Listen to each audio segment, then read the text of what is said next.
Arkadaşlar herkese iyi hobiler diliyoruz. Yine bir farklı güzel bir video ile karşınızdayız. Evet, videomuza başlamadan önce bizi takip etmeyi ve beğenmeyi unutmayın. YouTube kanalımız Aquatalya 07. Bugünkü konumuz canlı artemya. Canlı artemyanın faydaları, canlı artemyanın çıkarılışı, canlı artemyanın süzülüşü ve balıklarımıza nasıl vereceğimizi bugün videomuzda adım sizlere göstereceğiz. Öncelikle canlı artemyadan bahsedelim. Artemya soğuk suda ve tuzlu suda çıkan bir canlıdır. Normalde tuzlu suda çıksa da denizlerde, okyanuslarda bulunan bir canlı değildir. Genelde tuz göllerinde bulunan, yetişen bir mikroorganizma ve ondan sonra boyu yaklaşık 2 santime kadar büyüyen bir kabuklu, eklem bacaklı bir canlı. Bu canlı tatlı su istakozları ve su karidesleri ile aynı familyadan olan bir canlı. Artemyanın önemi nedir? Artemya özellikle yavru balık büyütenler için en önemli besin kaynağı ve diğer canlı yemleri de düşünürsek, kıyaslama yaparsak artemya en değerli ve protein oranı %60 proteine sahip olan değerli bir besin kaynağı. Arkadaşlar sadece yavru balıklarımız için değil, kondisyon amaçlı yetişkin balıklarımıza da ara menülerine bu canlı artemyayı ekleyebilirsiniz arkadaşlar. Hasta olan balıklar, yoldan gelen balıklar, iştahı olmayan balıklar veya tedavi süreci olan balıkların veya iç parazit tedavisi yaparken balık iştahı olmayınca sırf iştah açması için veya yeme ilgi duyması için biz yine canlı artemya verebiliriz. Arkadaşlar şimdi yeni sistemde inme separt artemya çıktı. Bilmiyorum kaç sene oldu, belki 10 sene 15 sene oldu. Önceki sistemlerde artemya yine bildiğimiz hunilerde tuzlu suda çıkartılıp hava ile yumurtaların birbirine yapışmaması engellenip yine hunilerde çıkartılıyordu. Ama iş süzme işine geldiği zaman kabuk ile çıkan canlı artemyayı ayırmak gerçekten büyük bir sıkıntı oluyordu. O nedenle son 10-15 yılda yapılan bir teknolojide, geliştiren bir teknolojide bizim artemyayı kabuktan ayırmamız veya çıkmayan artemya yumurtasından ayırmamız gerçekten çok kolaylaştı. In ve sep art yöntemiyle. Nasıl yapmışsa bilim adamları kabuğun dışına iletken bir özellik koymuşlar ve mıknatıs ile biz artemyamızı bir kaba aldıktan sonra bir mıknatıs yardımıyla çıkmayan yumurtaları veya çıkan kabukları ne yapıyoruz? Mıknatıs yardımıyla hepsini temizleyerek balıklarımıza canlı çıkan artemyayı vermiş oluyoruz. Çünkü artemyanın kabuğunu veya çıkmayan artemyayı yediği takdirde canlılar kabızlık, hatta ölüm ile sonuçlanacak, kötü sonuçlar doğurabilecek riskler teşkil etmekte arkadaşlar. Öncelikle biz size artemya nasıl çıkartılır, ondan sonra artemya nasıl süzülür ve balıklarımıza verdiğimiz zaman biz size videolarımızı tek tek göstereceğiz arkadaşlar. Şimdi bu arada ben bir şey daha söylemek istiyorum arkadaşlar. Yeni doğan balıklarda artemya birinci besin, temel besin kaynağı olmak zorunda. Ama yavrularımız biraz boylandığı takdirde biz onlara kuru yemler ile de destek vermemiz gerekiyor arkadaşlar. Çünkü artemyada %60 protein olsa da içinde mineral bakımından ve iz elementler bakımından eksiklikler olmakta. O nedenle balığımız belli bir boya geldiği takdirde artemyanın yanında yine kuru yemler, farklı yemlerde balıklarımıza destek olarak yavrularımıza vermemiz gerekiyor. Şimdi artemya, in ve separt artemya yapacağımız zaman, yumurta çıkartacağımız zaman önce böyle bir sete ihtiyacımız var arkadaşlar. Bunun içinde bir tane 50 milimlik, yani yarım litrelik bir tane hunimiz olacak arkadaşlar.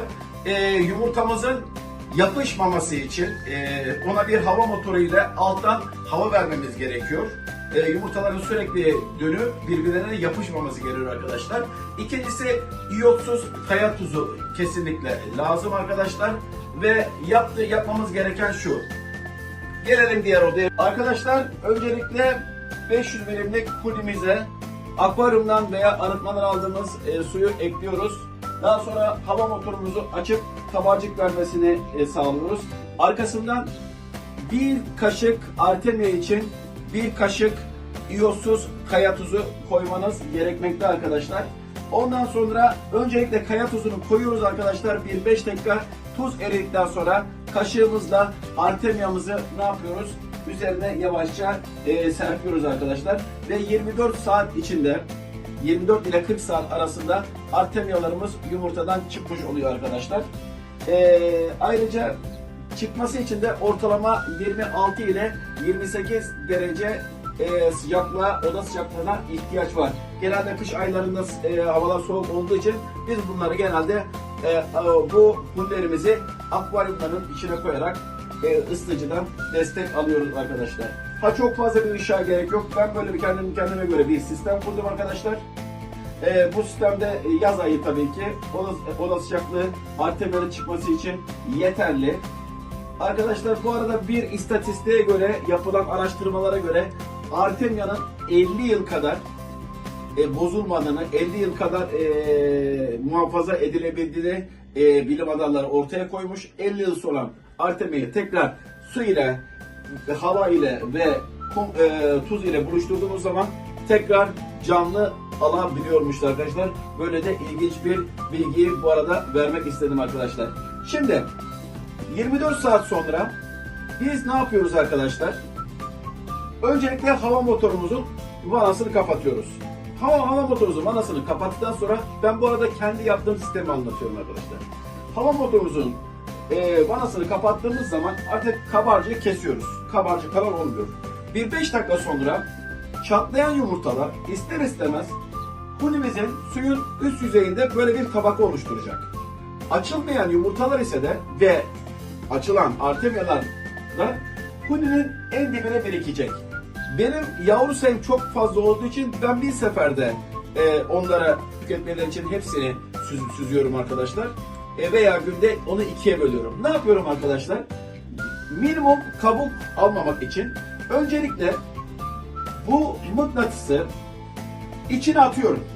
İçine attıktan sonra buraya bir tane beyaz doldurma kutusu olabilir. Özellikle beyaz seçiyorum ki kabukları, siyah kabukları artemiadan farklı şekilde görebilirim. Çünkü çıkan yavrular kahverengi şekilde zaten hareket halinde görüyorsunuz ama çıkmayan yumurtalar ve araya karışmış kabuklar da onlarda siyah şekilde görülmesi için saydam bir tas kullanmıyorum. Özellikle beyaz bir tas kullanıyorum.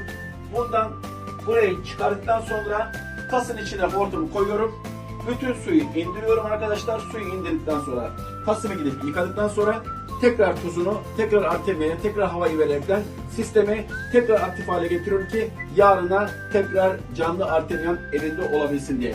Daha sonraki süreci şöyle anlatıyoruz. Şimdi mutfağa gideceğiz. Orada çıkardığım artemialar var. Gün içinde ben verdim. Şimdi son bir öğün daha artemia vereceğim size. Artemianın nasıl göründüğünü, kabuk varsa kabukların nasıl alınacağını ve nasıl süzüleceğini ben şimdi size anlatacağım arkadaşlar. Arkadaşlar ben bu sabah süzdüğüm, şu an elimde hazır olan kabuklarını da mıknatısla temizlediğim bir elimde artemiam var. Canlı artemiam. Şimdi bu canlı artemiayı süzmeden önce ben size bir şey daha söyleyeceğim arkadaşlar. Eğer ki artemianız elinizde fazla olmuş ise çıkardınız, o gün artık vermeyeceksiniz.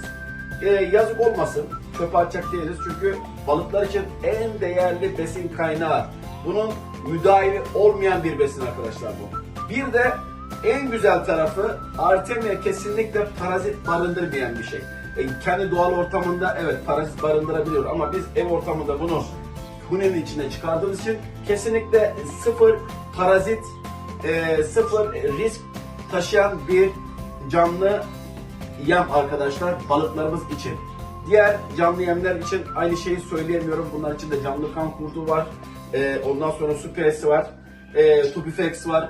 Onlar için aynı şeyi söyleyemiyorum ama artemia hem protein bakımından hem de içinde herhangi bir mikrop, bakteri barındırmadığı için bence balıklar için, özellikle yavru balıkların gelişimi için en değerli besin kaynağı arkadaşlar. Oldu ki arkadaşlar artemia'yı çıkarttınız.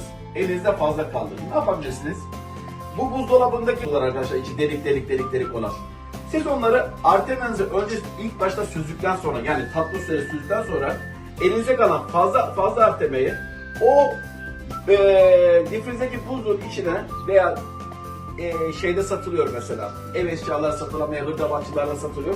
Böyle buzluklar oluyor klasik. Onlardan alıp tatlı suyla süzdükten sonra fazla olan artemiyanızı onun içine döküp daha sonra difrize yavaşça koyup donmuş bir şekilde ertesi gün balıklarınıza veya bir diğer gün istediğiniz zaman balıklarınıza onu direkt buz kütlesi olarak şeyin içine atıp akvaryumun içine atıp o şekilde balıklarınızı yine besleyebilirsiniz. Tabii ki canlıların yerini tutmaz ama hiçbir şekilde de bozulmamış yine protein kaynağı bir yem olmuş olur. Arkadaşlar şimdi ben balıklarımı besleyeceğim. Ne yapmamız gereken çok kolay. Öncelikle çok fazla şey koymayın arkadaşlar. Burada şu an artemiyalarımız var. Çok fazla koymayın arkadaşlar. Çok fazla koyduğunuz zaman süzme esnasında süzgeç tıkanıyor. Süzgeçteki suyu da daha çabuk gitmesi için ben şöyle bir yöntem buldum. Alttan elimle süzgecin altını şöyle kaşıyorum.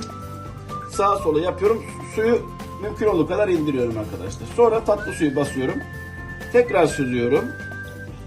Bir anda bütün yumurtayı koyarsınız arkadaşlar. Bunu tatlı suyla süzmekte çok problem yaşarsınız arkadaşlar. O nedenle bunu adım adım yapacağız. Parça parça yapacağız. Evet, şu an öncelikle tuzlu suyunu götürdük. Şimdi tatlı su ekliyoruz. Bu işlemi birkaç kere yapıyoruz arkadaşlar. Çünkü tuzlu şekilde vermekte balıklarımız için zararlı olacak arkadaşlar. Kameraman hazır mıyız? Gidelim diğer odaya. Şimdi sizlere artemiyi balıklarımıza ve nasıl verdiğimizi gösterelim. Ve balıkların bu artemiye ne kadar ilgi duyduklarını bir görün. Evet arkadaşlar, şimdi ilk akvaryumumuzda yavru beslemeyi göstereceğiz. Bu akvaryumumuzda arkadaşlar çok özel, çok sevdiğim bir tür var. Albino Sky Blue, Short Body, Albino Sky Blue, Ribbon, J-Fin, Big Ear arkadaşlar. Türkiye'de az bulunan bir tür arkadaşlar. Bunlardan yavru almak nasip oldu.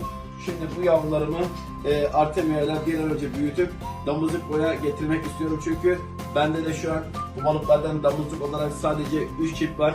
O nedenle nesli devam ettirmek için, riske almamak için bu balıkları gözüm gibi bakıyorum arkadaşlar. Ondan dolayı her gün artemia kesin onlara veriyorum arkadaşlar. Şimdi arkadaşlar artemia'yı veriyoruz.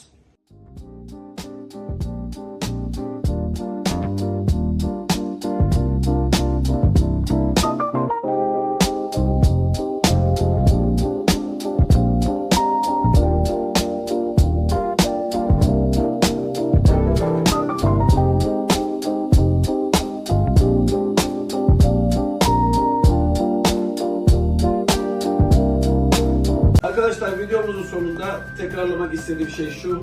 Artemia yavru balıklarımız için özellikle gelişimi için, ayrıca büyük balıklarımız için kondisyon kaynağı, en değerli canlı yemdir arkadaşlar. Çıkarması kolay, önyargılı olmayın ve bu değerli besinden balıklarımızı mahrum etmeyin arkadaşlar. Bu videoyu izlediğiniz için çok teşekkür ediyoruz.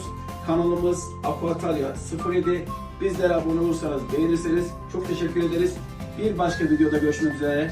Tüm akvaryum severlere, tüm balık severlere iyi hobiler, iyi günler dileriz.